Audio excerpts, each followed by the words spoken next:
Tinawag ni Senate President Pro Tempore Panfilo Lacson ang iskandalo sa flood control project sa isang inside job robbery na higit pa anya sa kaso ng korupsyon.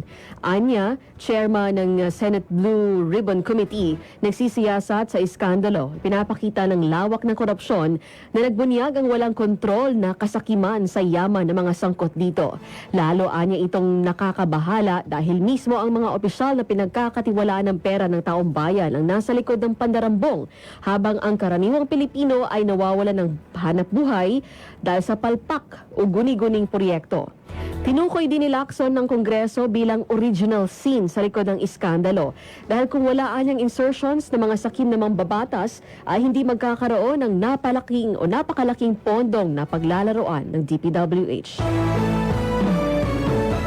Mayroong 55 mga contractors na umano'y nagbigay ng campaign donations noong 2022 elections ang iniimbestigahan ng Commission on Elections.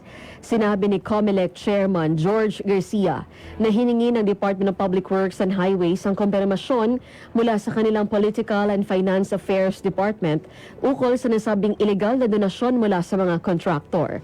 Lumalabas na mayroong 3 mga contractor ang nauugnay sa kandidato na ang posisyon ay nasa mataas pa sa tumatakbong senador.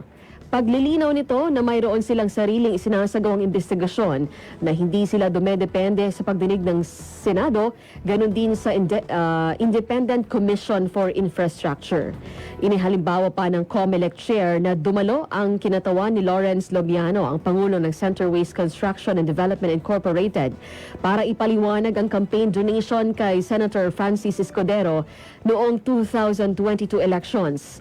Kanilang ipapatawag si Escudero sa mga susunod na araw para magbigay linaw sa nasabing alegasyon.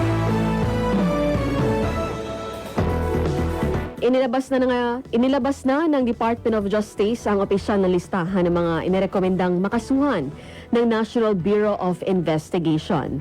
Ayon sa DOJ, alinsunod at base nila ito sa matibay na sinumpaang salaysay na mula sa mga nakalap at ipinadala sa kagawaran. Nangunguna rito si Ako Bicol Party List Representative Zaldi Co at Senator Chis Escudero, Senator Joel Villanueva at iba pa. Sa kabuuan, umabot ito sa bilang na 21 ang pinakakasuhan ng National Bureau of Investigation ukol sa maanumalyang flood control projects.